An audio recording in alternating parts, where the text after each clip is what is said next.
Every year, hundreds of thousands of patients visit doctors' offices for infertility concerns and questions about menstrual irregularities. But let's face it, doctor's office and doctor's visits can be crowded and feel rushed, and a lot of times patients leave their visit with more questions than answers. Now, a lot of my patients who happen to know I'm a YouTuber have asked for a menstrual cycle primer so they can be prepared for their visit, be informed, and ask the right questions. So, in the next 4 minutes, we're going to review the 4 phases of the menstrual cycle, including menstruation, follicular phase, ovulation, and luteal phase. Let's get this.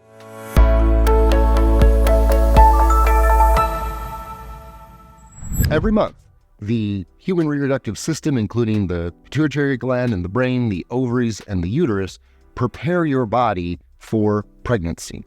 Every month, when that doesn't happen, that thickened, nutrient-rich lining in the uterus that was ready for a pregnancy, when pregnancy doesn't happen, that comes out as your menstrual period. The menstrual cycle itself involves a complex interaction of hormones between your brain, ovaries, and uterus. Menstrual phase. This is the first phase of the menstrual cycle, and it begins when the preceding cycle does not result in fertilization and pregnancy. Estrogen and progesterone in the ovary, and specifically the corpus luteum, levels fall off, resulting in muscular contraction in the wall of the uterus, vasospasm of the vessels, which causes all of that nutrient-rich lining and blood to come out as the menstrual period. The inflammation caused by this process can cause symptoms such as cramping, bloating, back pain, fatigue, mood changes, breast tenderness. Extreme pain is never normal,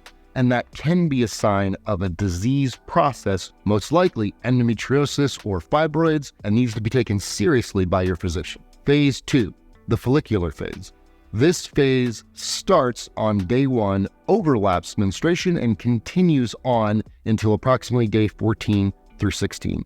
In this phase, FSH, or follicle-stimulating hormone, is produced in your pituitary gland in the brain. This hormone causes small, fluid-filled sacs in the ovary to develop called follicles, which contain microscopic little eggs. FSH also causes the granulosa cells in the ovary to produce estrogen.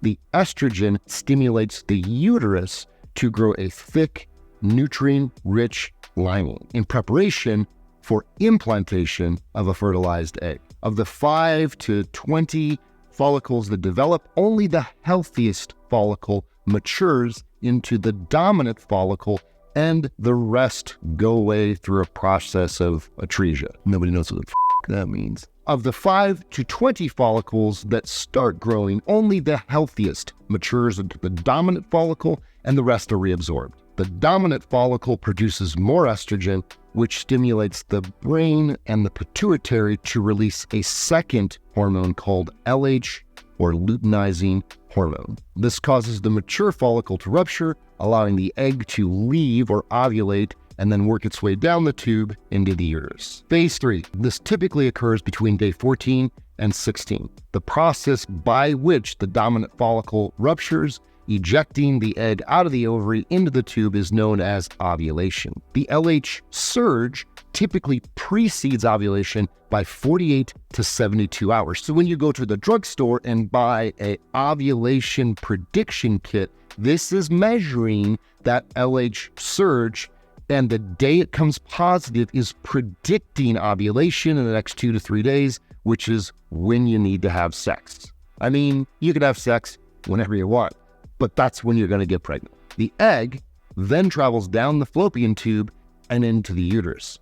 During that journey, if it encounters sperm, fertilization can occur.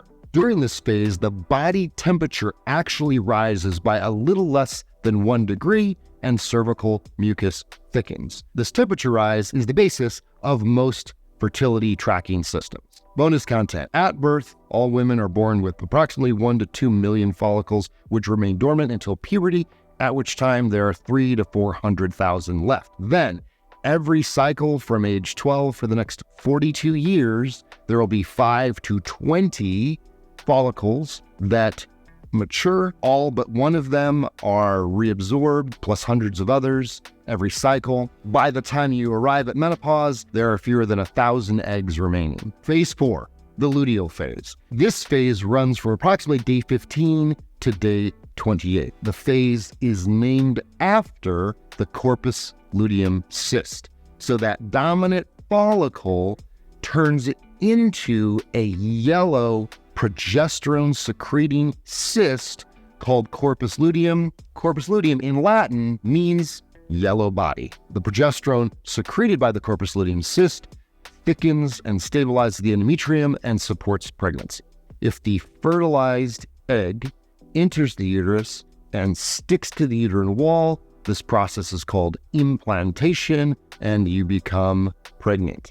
The early cells of the placenta, called syncytiotrophoblasts, produce the last hormone we're going to talk about, HCG, human chorionic gonadotropin. The HCG is the signal that tells the corpus luteum cyst to keep on producing that progesterone, which supports the pregnancy for up to about 12 weeks. After 12 weeks, the placenta can produce and sustain the pregnancy on its own. But if pregnancy doesn't happen, the lack of HCG signaling to the corpus luteum causes the corpus luteum cyst to reabsorb, dropping the levels of estrogen and progesterone, causing muscle wall contractions in the uterus, vasospasm, and we're back to phase 1 menstruation. And by the way, HCG is the hormone that is detected in the drugstore pregnancy and commercially available pregnancy tests.